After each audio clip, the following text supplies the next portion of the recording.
Jangan pernah mempertanyakan keputusan Tuhan, tapi yang harus kita lakukan adalah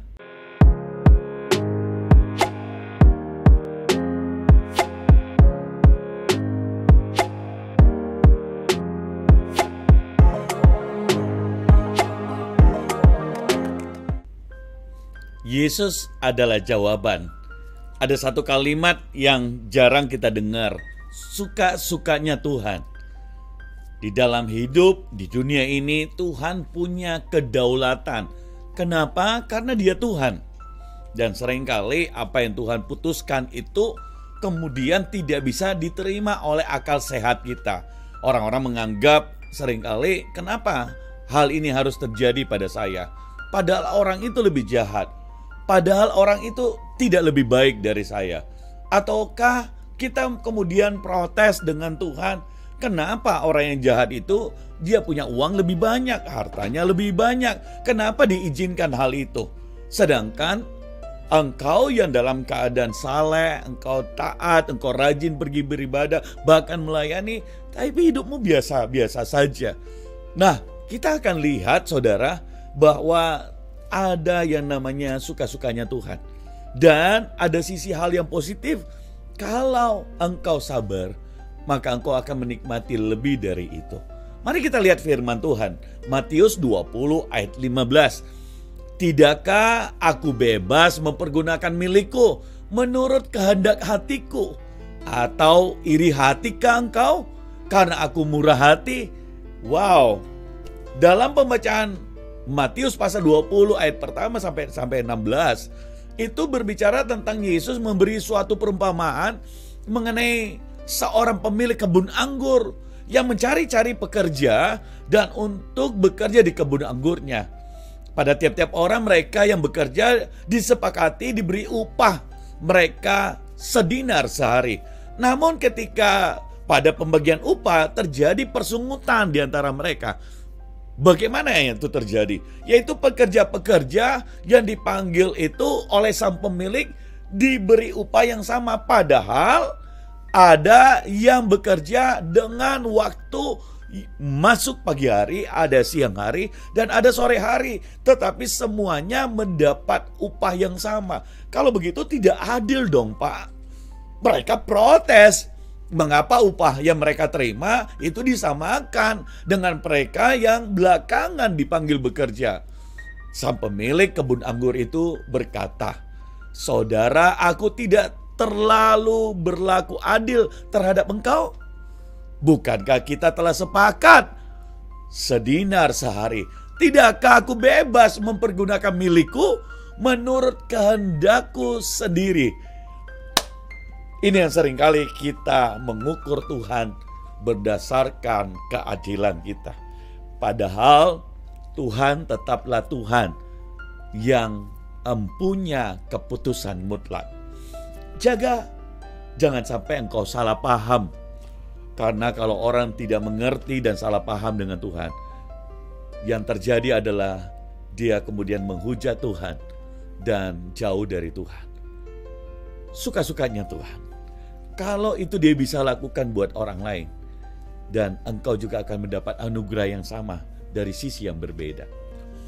Mari lihat bahwa kehendak Tuhanlah yang selalu yang terbaik. Jangan pernah mengukur kacamatamu saat ini, tapi pakailah kacamata yang namanya iman. Sekalipun mungkin engkau belum mendapatkan apa yang kau impikan, tapi imanlah yang membuat engkau berkenan. Seperti Yusuf, dia dibenci oleh saudaranya. Sebaliknya, setelah dia memakai jubah, setelah dia mendapatkan mimpi, apa yang terjadi? Bukan langsung dia naik menjadi Perdana Menteri oleh Firaun. Tidak, dia dibuang oleh saudaranya, hendak dibunuh. Bahkan setelah itu dia dijual jadi budak. Setelah dia jadi budak, saudara, bahkan hendak dicemarkan namanya. Seakan-akan istri Potifar itu digagahi oleh Yusuf, saudara. Tapi Yusuf lari. Yang terjadi adalah Yusuf difitnah dan dia masuk penjara. Wah, Ini kayak cerita sinetron aja, saudara ya. Dan bukankah hidup kita juga kadang-kadang ngalami hal-hal yang membuat kita kaget. Kita berkata, kenapa hal ini terjadi? Jangan pernah mempertanyakan keputusan Tuhan. Tapi yang harus kita lakukan adalah percayai, jalani, hidupi, dan jadilah orang-orang mendapatkan mimpi menjadi pemenang. Hiduplah dengan percaya, sekalipun tidak ada dasar untuk percaya. Hiduplah dengan iman, sekalipun tidak ada orang yang mempercayai imanmu. Karena waktulah yang akan menguji bahwa iman kepada Tuhan itu sungguh-sungguh adalah sebuah keputusan yang benar. Suka-sukanya Tuhan. Dan Tuhan itu senang ketika Dia membuat keputusan itu untuk menunjukkan bahwa Dia Tuhan. Dia adalah Tuhan yang selalu memberi kasih karunia. Kalau engkau belum menyadarinya, berdoalah, mintalah Tuhan membuka matamu. Dan kalau pekerja ini, dia bekerja dan dia mendapat upah yang sama dengan orang yang terlambat.